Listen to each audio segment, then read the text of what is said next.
Subscribe कीजिए loan deals channel को और बेल आइकन बटन को दबाना ना भूलिए ताकि लेटेस्ट वीडियो आपके पास सबसे पहले पहुंचे।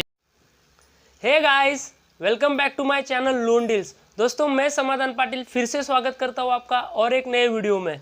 दोस्तों, मैं मेरे चैनल पर लोन्स, फाइनेंस से जुड़े बिजनेसेस, लोन से जुड़े बिजनेसेस और लो एंड ऑर्डर्स पे वीडियोस लाता हूं। तो इस तरह की वीडियोस देखने के लिए बने रहे मेरे चैनल के साथ और मेरे चैनल को सब्सक्राइब कीजिए और साथ ही में बेल आइकन बटन को भी दबा दीजिए ताकि जो भी मेरा वीडियो आए उसका नोटिफिकेशन आपके पास सबसे पहले आता रहे। तो चलिए दोस्तों, आज हम बात करेंगे प्रधानमंत्री आवास योजना के बारे में। उसकी पूरी जानकारी ले लेते हैं कि वो आपको किस तरह से प्रधानमंत्री आवास योजना की सब्सिडी का लाभ मिलता है। तो चलिए वीडियो शुरू करते हैं। तो दोस्तों, आप जब भी किसी भी बैंक, एनबीएफसी कंपनी या किसी भी फाइनेंस कंपनी में होम लोन के लिए आवेदन देते हो तो आपको पता नहीं चलता कि आपकी सब्सिडी किस तरह से आपको मिलती है और सब्सिडी की पूरी प्रोसेस क्या होती है। तो चलिए हम स्टेप बाय स्टेप पीएमएवाई यानी कि प्रधानमंत्री आवास योजना की सब्सिडी का लाभ कैसे मिलता है और किस तरह से इसकी पूरी प्रोसेस होती है वो स्टेप बाय स्टेप हम लोग जान लेते हैं। तो दोस्तों, सबसे पहले बहुत सारे लोगों को एक कन्फ्यूजन होता है कि उन्हें ऐसा लगता है कि हमें जो होम लोन पर सब्सिडी मिलती है वो बैंक या एनबीएफसी कंपनी या कोई फाइनेंस कंपनी देती है। लेकिन दोस्तों, ऐसा नहीं है। सब्सिडी का लाभ जो है वो हमें सेंट्रल गवर्नमेंट की तरफ से मिलता है। बैंक एक जरिया होती है कि आपके जो डॉक्यूमेंटेशंस होते हैं या डॉक्यूमेंट होते हैं वो उनके तरफ पहुंचाते हैं। तो आइए स्टेप बाय स्टेप इसकी पूरी प्रोसेस जो है वो हम लोग जान लेते हैं। तो दोस्तों, सबसे पहले जब आप होम लोन के लिए किसी भी बैंक, एनबीएफसी कंपनी में आवेदन करते हो तो आवेदन करने के वक्त जब आपका एप्लीकेशन फॉर्म भरा जाता है उस वक्त एप्लीकेशन फॉर्म भरने के साथ साथ आपको CLSS यानी कि क्रेडिट लिंक सब्सिडी स्कीम, इसका एक फॉर्म आता है। वो फॉर्म आपको भर के देना होता है, तभी आपकी एप्लीकेशन आईडी जनरेट होती है। ये चीज़ आप ध्यान में रखो दोस्तों। जब भी आपको आपकी सब्सिडी की जो मतलब सब्सिडी कहाँ है, सब्सिडी किस तरह से हमारी आने वाली है कि नहीं आने वाली है, या सब्सिडी को ट्रैक करना है तो आपको एप्लीकेशन आईडी की होना ज़रूरी है।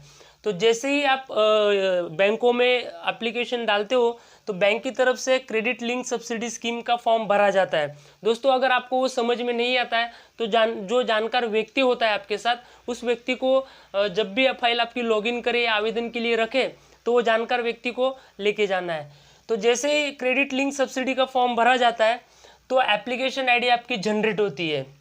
तो जब आपकी एप्लीकेशन आईडी जनरेट हो जाती है उसके बाद जब आपकी लोन सैंक्शन हो जाती है, अप्रूव हो जाती है, एग्रीमेंट वगैरह जब आपका बैंकों के साथ हो जाता है, उसके बाद ड्यू डिलीजेंस बाय PLI यानी कि आपके जो डॉक्यूमेंट होते हैं उसे आप जिस बैंक में डालते हो या जिस भी एनबीएफसी कंपनीज में डालते हो तो आपके जो पूरे पेपर्स होते हैं उनको अच्छी तरह से बैंक निरीक्षण करती है, अच्छी तरह से चेक करती है। उसे कहते हैं ड्यू डिलीजेंस बाय PLI।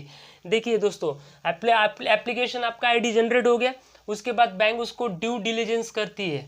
जैसे ही वो ड्यू डिलीजेंस करती है, आपके पेपर में किसी भी प्रकार का इशू नहीं है, किसी भी प्रकार का प्रॉब्लम नहीं है, तो बैंक उसे अपलोड कर देती है। यानी कि जो क्लेम अपलोड हो जाता है ऑन सेंट्रल नोडल एजेंसी। अब दोस्तों, ये सेंट्रल नोडल एजेंसी क्या है? तो दोस्तों, जो सब्सिडी हमें मिलती है उसके लिए सरकार ने सेंट्रल नोडल एजेंसी को हायर किया होता है। अब फिलहाल हमारे हिंदुस्तान में 3 सेंट्रल नोडल एजेंसी काम कर रही है। एक है हुडको, एक NHB और SBI। इस तरह की 3 एजेंसी सब्सिडी के लिए काम करती है।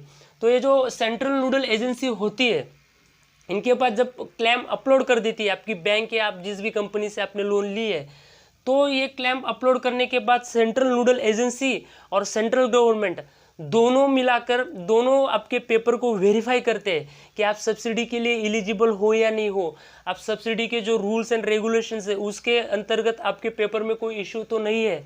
तो इस तरह के सब तहकीकात और निरीक्षण करते हैं, उसके बाद वो आपको सब्सिडी अवेलेबल करवाते हैं। लेकिन दोस्तों, यहाँ पे क्या होता है, जैसे ही आपने लोन ली, आपकी एप्लीकेशन आईडी जनरेट होगी, ड्यू डिलीजेंस हो गया, यानी कि आपके बैंक ने आपके सब पेपर चेक करके आपका क्लेम अपलोड कर दिया सेंट्रल नोडल एजेंसी को।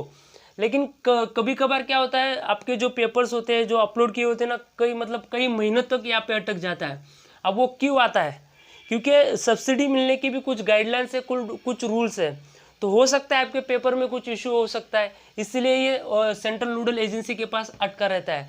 दोस्तों मैंने एक वीडियो बनाया है कि आपकी सब्सिडी क्यों अटकती है, क्यों आपकी सब्सिडी आने में देरी होती है। वो एक वीडियो मैंने बनाया है, उसकी लिंक मैंने अपने डिस्क्रिप्शन बॉक्स में दी है, तो आप जल्दी से जाकर उस लिंक को चेक करें।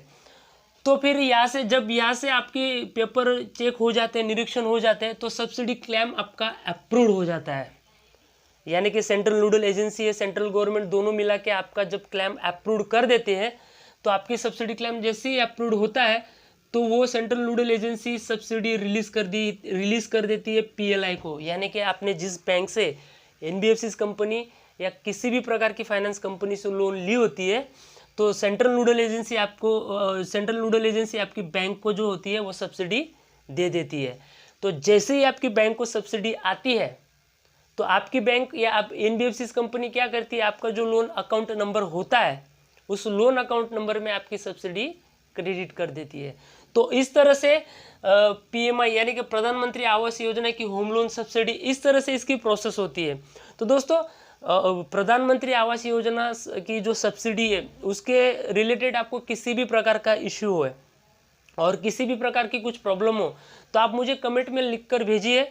मैं आपको हर एक आपका जो भी आपका सवाल होगा उसका जवाब देने की कोशिश करूंगा। लेकिन एक चीज़ ज़रूर याद रखना दोस्तों, जब भी आप आवेदन करते हो तो एप्लीकेशन आईडी जनरेट होती है। अगर आपको नहीं समझ में आता है, आप जिस भी बैंक में जाते हो उस बैंक में आपका जो भी आपकी फाइल लॉगिन करता है या जो भी आपका आवेदन भरता है उसे याद से बोलो कि मेरी एप्लीकेशन जनरेट करो। और जब भी आप एप्लीकेशन जनरेट करते हो या लॉगिन करते हो तो लॉगिन के टाइम पे क्रेडिट लिंक सब्सिडी स्कीम का फॉर्म आता है, उसे याद से भरें।